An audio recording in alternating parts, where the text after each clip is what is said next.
Morning students, मैं Anoop Srivastava golden public school Chuharpur Khadar greater Noida की तरफ से ऑनलाइन क्लास में आज क्लास 9 से 12 के लिए हिंदी पद्य का एक छोटा सा वीडियो लेके आया हूं।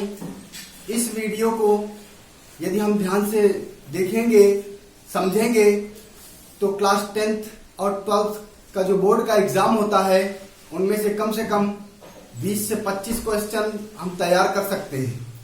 बोर्ड एग्जाम में आने वाले 4 से 5-6 क्वेश्चन इसी ग्राफ से आते हैं।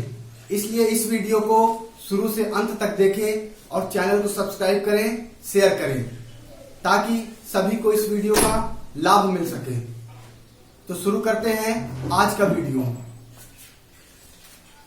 क्लास 9 से लेके 12 तक के बच्चों के लिए स्पेशल वीडियो है। इस ग्राफ को ध्यान से देखेंगे। भक्ति काल हिंदी का एक ऐसा काल जिसे हिंदी साहित्य का स्वर्ण युग कहा जाता है। भक्ति काल हिंदी साहित्य का ऐसा काल जिसको हिंदी साहित्य का स्वर्ण काल कहा जाता है। नोट करेंगे बच्चे, क्वेश्चन आता है बोर्ड एग्जाम में, वो कौन सा काल है जिसको हिंदी का स्वर्ण काल कहते हैं। तो हिंदी साहित्य का जो स्वर्ण काल होता है वो है भक्ति काल। भक्ति काल को पूर्व मध्य काल के भी नाम से जाना जाता है। भक्ति काल को पूर्व मध्य काल के नाम से भी जाना जाता है। भक्ति काल का जो समय है, काल संवत है 1375 से लेके 1700 ईस्वी तक। भक्ति काल का जो काल समय है 1375 से लेके 1700 ईस्वी तक भक्ति काल चला, जिसे हिंदी साहित्य का स्वर्ण काल कहा जाता है। हिंदी साहित्य का स्वर्ण काल अर्थात पूर्व मध्य काल और भक्ति काल के नाम से जिसे जाना जाता है। कई नामों से इसकी संज्ञाएं दी जाती है। ये काल 1375 से लेके 1700 ईस्वी तक चला। अलग अलग बुकों में कई कवियों में मतभेद है। ये जो यहाँ पे समय काल संवत लिखा हुआ है, ये आचार्य रामचंद्र शुक्ल द्वारा हिंदी साहित्य का जो काल विभाजन है उसके अकॉर्डिंग है। 1375 से लेकर 1700 ईस्वी तक अकॉर्डिंग टू आचार्य रामचंद्र शुक्ल हिंदी साहित्य काल विभाजन।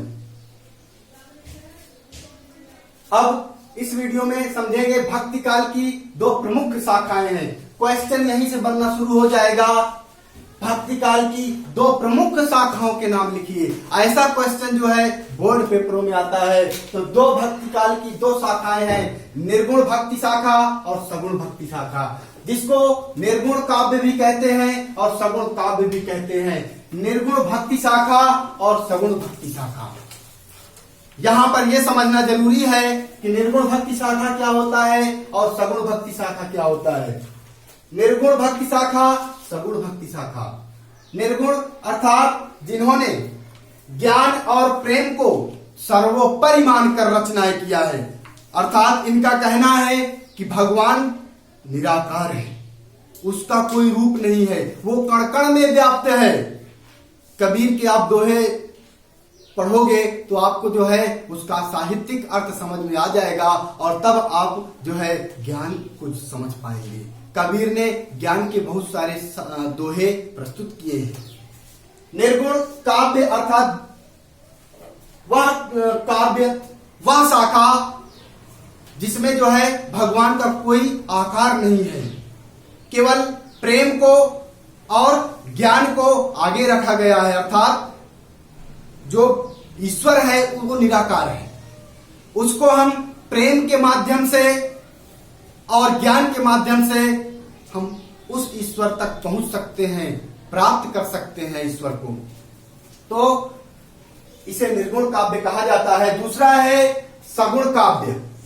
भक्ति काल का दूसरा जो है वो है सगुण काव्य। दूसरी जो शाखा है उसको सगुण काव्य कहते हैं। सगुण काव्य ऐसा काव्य, सगुण भक्ति शाखा ऐसी शाखा जिनमें भगवान के साकार रूप को दिखाया गया है। अर्थात इन कवियों का मानना है कि कवि का भगवान का एक रूप है, उसी रूप की हम उपासना करते हैं। यदि भगवान के साकार रूप, उसका कोई आकार है, हम उसकी पूजा करते हैं, ऐसे कवियों को सगुण भक्ति शाखा में रखा गया है। अर्थात जिस भगवान का, अर्थात ऐसे कवि जो भगवान के साकार रूप की पूजा करते हैं, उनकी उपासना करते हैं, उनसे रिलेटेड काव्य लिखते हैं, ऐसे ही शाखा को जो है सगुण काव्य या सगुण भक्ति शाखा के नाम से संज्ञा दिया गया है। अब हम समझेंगे निर्गुण काव्य और सगुण काव्य के अंतर्गत आने वाली शाखाएं। पहला क्वेश्चन यहां से आया, काल संवत कब तक चला? अकॉर्डिंग टू रामचंद्र शुक्ल 1375 से लेके 1700 ईस्वी तक। दूसरा क्वेश्चन बना, भक्ति काल को और किस काल के नाम से जाना जाता है? भक्ति काल को पूर्व मध्य काल के नाम से भी जाना जाता है। तीसरा क्वेश्चन, भक्ति काल की प्रमुख दो शाखाओं के नाम लिखिए। भक्ति काल की दो प्रमुख शाखाएं हैं, निर्गुण काव्य और सगुण काव्य। दूसरे भाषा में हम लिख सकते हैं, भक्ति काल की दो प्रमुख शाखाएं हैं, निर्गुण भक्ति शाखा, सगुण भक्ति शाखा। ऐसे ही आप अपनी 10th और 11th 12th की पुस्तकें खोल के देख लीजिए, सेम रिलेटेड क्वेश्चंस आपको मिल जाएंगे।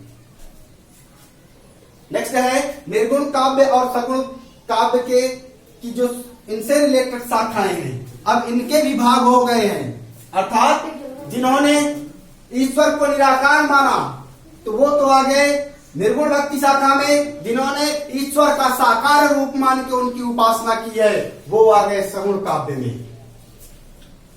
तो पहले हम निर्गुण काव्य को समझेंगे। इसके अंतर्गत दो शाखाएं निकल कर आई।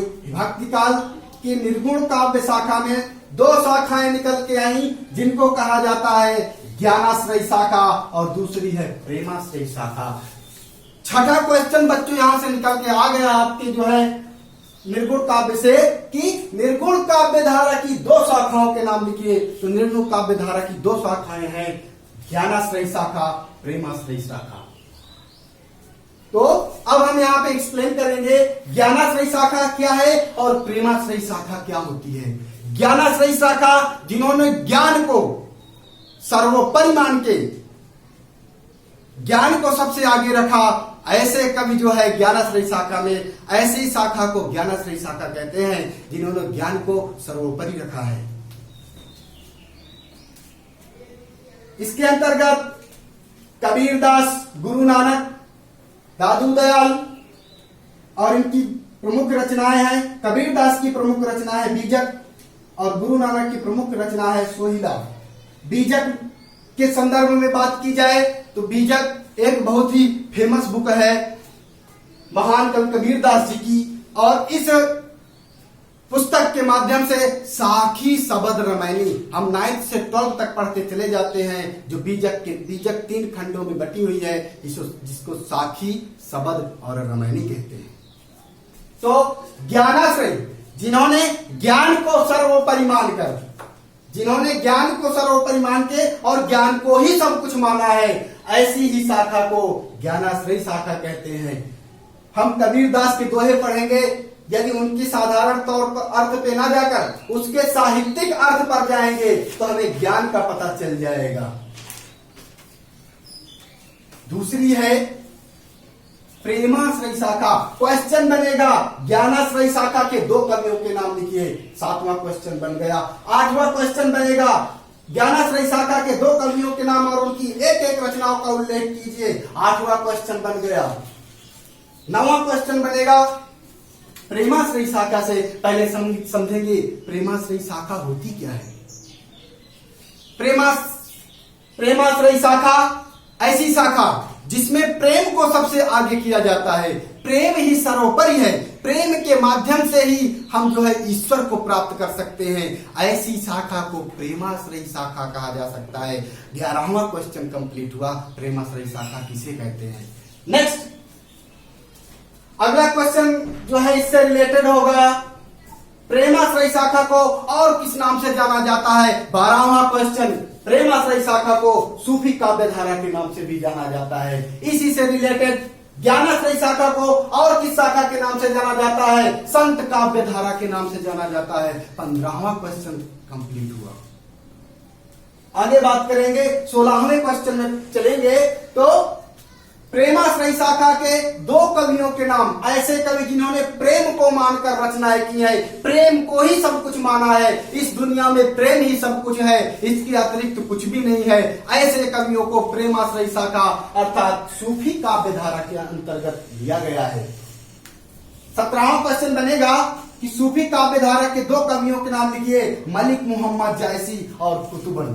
अगर तीसरा पूछेगा तो मंझन भी इन्हीं में आ जाएंगे। तो 17वां क्वेश्चन यहां से बनेगा कि प्रेमाश्रयी शाखा के दो कवियों के नाम तथा उनकी एक एक रचनाओं के नाम लिखिए। तो मलिक मोहम्मद जायसी की प्रमुख रचना है पद्मावत, जिसमें नागमती वियोग वर्णन बहुत ही रोचक काव्य है। कभी भी जो है इसको पढ़िएगा आपका मन जो है विभोर उठेगा। चैत बसंता होए धमारी, मोह लेखे संसार उजारी। बहुत ही अच्छी कविताएं हैं मलिक मोहम्मद जायसी का लिखा हुआ प्रेम से रिलेटेड नागमती वियोग वर्णन। और दूसरे हैं कुतुबन, जिनकी प्रमुख रचना है मृगावती। अर्थात 17 क्वेश्चन हमने यहां से कंप्लीट कर लिए। प्रेमाश्रयी शाखा के दो महान कवि मलिक मोहम्मद जायसी, कुतुबन, इनकी प्रमुख रचनाएं हैं पद्मावत, मृगावती। अब यदि 3 पूछ ले तो मलिक मोहम्मद जायसी, कुतुबन और मंझन याद रखेंगे। ये तीसरा कवि है प्रेमाश्रयी शाखा का। और नेक्स्ट है सगुण काव्य। सगुण काव्य में भक्ति काल की जो दूसरी शाखा है, भक्ति काल की जो दूसरी शाखा है उसको सगुण काव्य के नाम से जाना जाता है, अर्थात सगुण भक्ति शाखा के नाम से जाना जाता है। सगुण भक्ति शाखा के नाम से जाना जाता है, सगुण भक्ति काल की जो दूसरी शाखा है।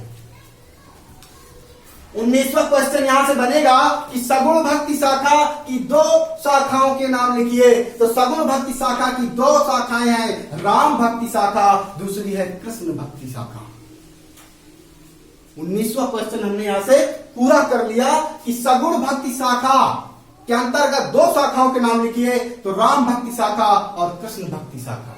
अब हम पहले यहां पे समझेंगे सगुण को तो मैंने बता दिया, ईश्वर का जो है एक आकार है, ईश्वर का एक रूप है।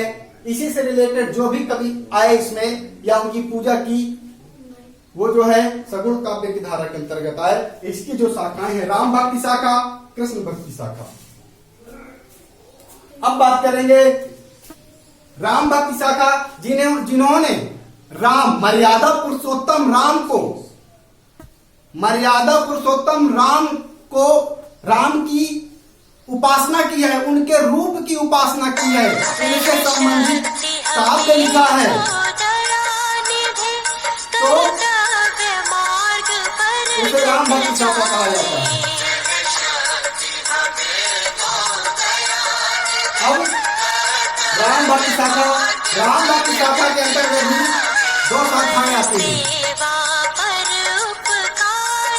राम भक्ति शाखा प्रमुख जो इसके रचनाकार हैं, एक तो तुलसीदास, दूसरे नाभादास। एक है तुलसीदास, दूसरे नाभादास। राम भक्ति शाखा के दो प्रमुख कवि तुलसीदास, नाभादास। 20वां क्वेश्चन हमारा यहां से कंप्लीट हो गया। नेक्स्ट है, यदि पूछे कि राम भक्ति शाखा के दो कवि तो तुलसीदास, नाभादास। राम भक्ति शाखा के प्रमुख कवि, उनकी एक रचना का उल्लेख कीजिए। 21वां क्वेश्चन तुलसीदास और प्रातः स्मरणीय, प्रातः स्मरण कर सकते हैं गोस्वामी तुलसीदास जी का। प्रातः स्मरणीय गोस्वामी तुलसीदास जी की जो प्रमुख रचना है रामचरितमानस। राम भक्ति शाखा के प्रमुख कवि तुलसीदास, उनकी एक रचना है रामचरितमानस। दूसरा क्वेश्चन आएगा कि दो कवियों के नाम लिखिए। तो आप लिखोगे नाभादास, उनकी प्रमुख रचना है भक्तमाली। 22वां क्वेश्चन यहां से कंप्लीट हुआ। आगे बढ़ेंगे। जो सगुण भक्ति शाखा या सगुण काव्य की जो दूसरी शाखा है उसको कृष्ण भक्ति शाखा के नाम से जाना जाता है। कृष्ण भक्ति शाखा के अंतर्गत यहां से क्वेश्चन बनेगा। कृष्ण भक्ति शाखा के दो कवियों के नाम लिखिए, तो रसखान और सूरदास और रसखान। 23वां क्वेश्चन इससे पूरा हुआ। कृष्ण भक्ति शाखा के जिन्होंने कृष्ण का रूप मान के उपासना की है, रचनाएं किया है, वो कृष्ण भक्ति शाखा के अंतर्गत आते हैं। कृष्ण भक्ति शाखा के दो कवियों के नाम लिखिए, सूरदास, रसखान। दूसरा क्वेश्चन यहां से बनेगा कि कृष्ण भक्ति शाखा 24वां क्वेश्चन बनेगा। कृष्ण भक्ति शाखा के दो कवियों तथा उनकी एक एक रचनाओं के नाम लिखिए। तो फर्स्ट है सूरदास, उनकी प्रमुख रचना है सूरसागर। दूसरे हैं रसखान, उनकी प्रमुख रचना है प्रेम वाटिका। यहां पर मैं एक और कवित्री का नाम लेना चाहता हूं जिसका नाम है मीराबाई। यदि 3 की बात करेगा क्वेश्चन तो हम तीसरे पे आएंगे मीराबाई। तीसरी कृष्ण भक्ति शाखा के प्रमुख कवियों में मीराबाई का नाम भी शुमार है। यदि प्रमुख रचना की बात करें तो राग गोविंद। और भी आगे में है नरोत्तम दास। अरे बहुत ही बड़ा, मैंने 9th में पढ़ा था, बच्चे 9th में पढ़ सकते हैं, अभी भी चैप्टर दिया हुआ है नरोत्तम दास जी का सुदामा चरित्र। मोहि पठावई ठेली बड़ा ही रोचक है, रोमांचित कर देता है, भाव विभोर कर देता है, भक्ति रस से भरा हुआ।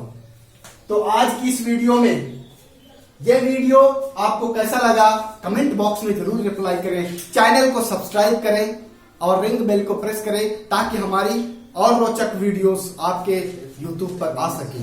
ये वीडियो आपको कैसा लगा कमेंट बॉक्स में जरूर रिप्लाई करें, लाइक करें, सब्सक्राइब करें, शेयर करें ताकि आप के सभी मित्रों को, आप सभी स्टूडेंट्स को ये वीडियो पहुंच सके। Thank you.